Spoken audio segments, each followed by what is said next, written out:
Hello আজকে আমি বন্ধুরা, দেশি আজকে আমি ও মাগুর মাছ ফ্রেন্ডস ঝোল রান্না নমস্কার। করব। আজকে আমি প্রথমে আমি দেশি মাগুর মাগুর মাছ মাছটিকে ভালো করে রান্না ধুয়ে এখানে করব। হলুদগুলো প্রথমে আমি মেখে সরিষা নেব। তেল ঢেলে তারপরে দিচ্ছি। আমি সরিষা তেল তারপরে ঢেলে দেব। এখানে আমি মাগুর সরিষা মাছটি তেলের ছেড়ে গরম দেব। হয়ে আসলে সেখানে আমি মাগুর মাছটি ছেড়ে দেব। ছেড়ে দিলাম। দেখুন, এটাকে আমি কড়া করে ভেজে নেব। দেখেন, এই যে ভাজি হচ্ছে। সুন্দর করে ভাজি করে রান্না করলে একটু মাছের নাড়াচাড়া করে দেব। গন্ধটা থাকে না। তাই তো এটাকে আমি নেড়ে চেড়ে দিচ্ছি। নেড়ে চেড়ে দিতে হবে। তারপর এটাকে আমি ভালো করে কষা কষা ভালো করে মাছগুলো আমি ভাজা ভাজা ভালো হয়ে করে গেলে এটাকে আমি ভেজে নেব, নামাবো। একদম ভাজা ভাজা দেখেন করে। ভাজা হয়ে দেখেন গেছে। কি একটু সুন্দর কড়া করে করে আমি ভাজলে ভাজা মাছের করে গন্ধটা নিয়েছি। থাকে না।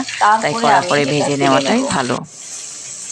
তারপর সরিষা এখানে তেলের আমি মধ্যে আমি পেঁয়াজগুলো পেঁয়াজ, দিয়ে দিলাম। আদা বাটা, তারপর রসুন বাটা, জিরা পেঁয়াজগুলো আমি বাটা ভালো সবগুলো করে দিয়ে ভেজে আবার নেব, এটাকে আমি একদম ভালো কড়া করে করে কষিয়ে ভেজে নেব। নেব। আমি ভালো করে দেখুন ভালো করে বাদামি কালার কষিয়ে নেব। করে ভেজে নেব। তারপরে আমি এখানে আদা বাটা, রসুন আদা বাটা বাটা, জিরা বাটা এবং দিয়ে জিরা দিলাম। বাটাগুলো এটাকে দিয়ে দিয়ে এটা আমি ভালো কষাবো। করে নেড়ে চেড়ে নেব। কষানোর পরে এখানে আমি সামান্য পরিমাণে জল দিয়ে দেব।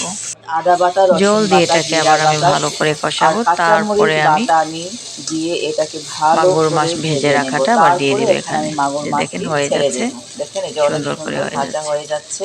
পেঁয়াজ, আদা বাটা, রসুন বাটা, জিরা বাটা, কাঁচামরিচ বাটা এই যে আর হয়ে গেল হচ্ছে সুন্দর করে মাখা হলুদ মাখা গুঁড়া, মরিচ গুঁড়া, ধনে ভাজা গুঁড়া ভাজা হয়ে সব গেল। এরপরে এখানে আমি মশলা দিয়ে এটাকে মাগুর আমি মাছটা ভালো দিয়ে করে দিব। কষিয়ে নেব। দেখুন সুন্দর একটু পরে কষানো দেব, হচ্ছে, এখন না। ভাজা ভাজা। তারপরে দেখেন যে এখানে মাগুর আমি মাছ মাগুর দিয়ে মাছটি এখানে ছেড়ে আবার দেব। আমি পানি দেব।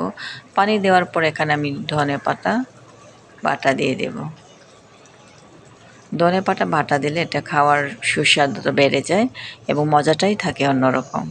তাই এখানে আমি দিয়ে দিলাম এবং নামানোর আগে দিলে এটা আরও মজা হয়, সুন্দর হয়। ভালো থাকবেন বন্ধুরা।